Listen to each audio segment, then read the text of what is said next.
Featuring many things, we go to Las Vegas, Italy, Monte Carlo, Albania, Loughborough.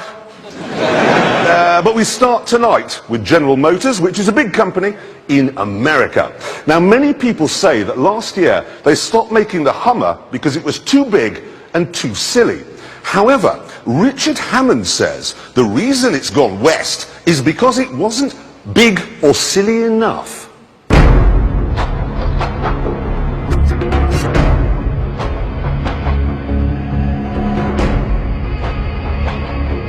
This is one of the deceased Hummers, the H3. And it is, you'll notice, a pretty sizable car. However, if you mourn its passing, don't worry, because happily you can now buy something a bit bigger.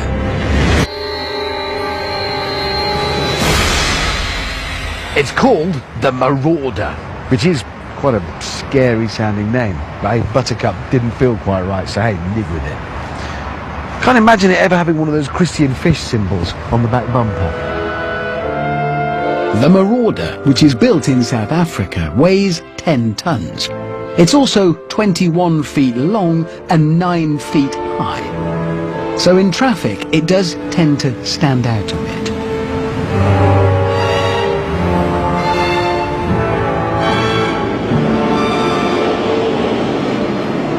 Oh, don't people get out of your way, don't they?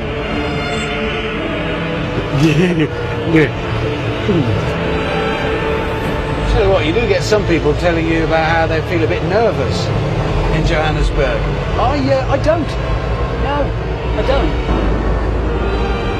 It's a weird feeling because I'm both worried about bumping into things because it's big and not worried about bumping into things because, well, frankly, who cares? Like the original Hummer, the Marauder is a military-spec vehicle that ordinary civilians can buy. All you have to do is pass a background check to prove you're not a villain living in a hollowed-out volcano and come up with a check for £300,000. That is Rolls-Royce phantom money for a machine that's not exactly the last word in luxury.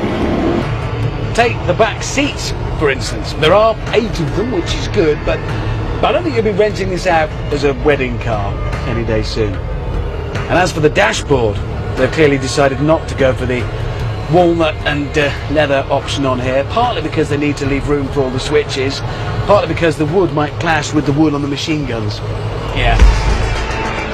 However, the Marauder does compensate in other areas. Take this annoying slow traffic that I'm stuck in now. Normally this is where you need some expensive sat-nav system to give you alternative routes. The Marauder doesn't need sat-nav.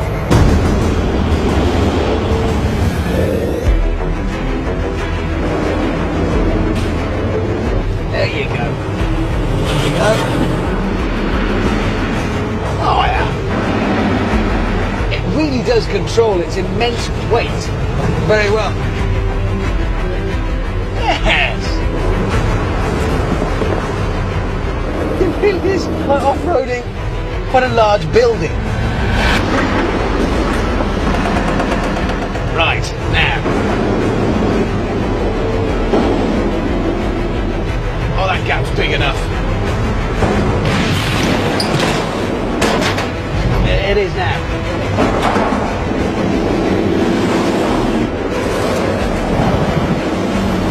Oh, Lord.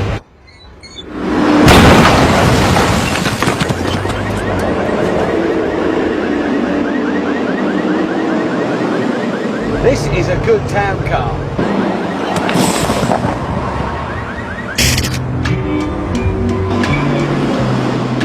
In fact, the Marauder has several benefits as a city runabout.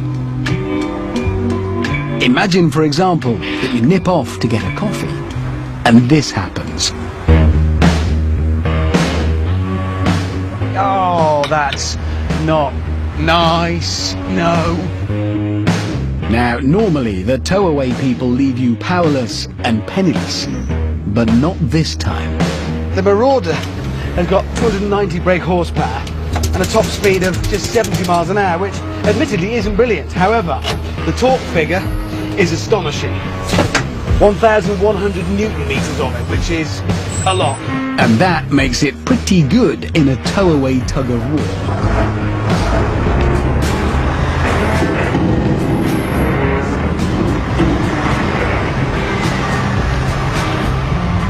We're going this way.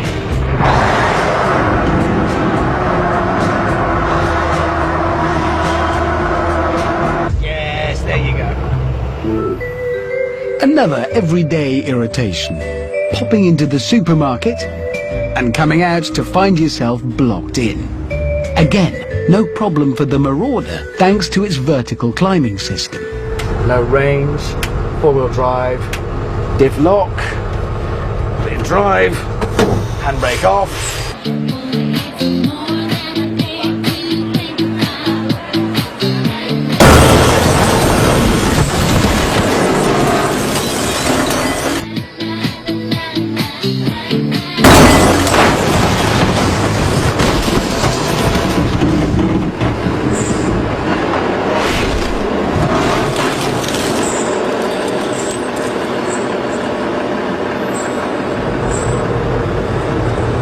It's really kind of the ideal shopping car.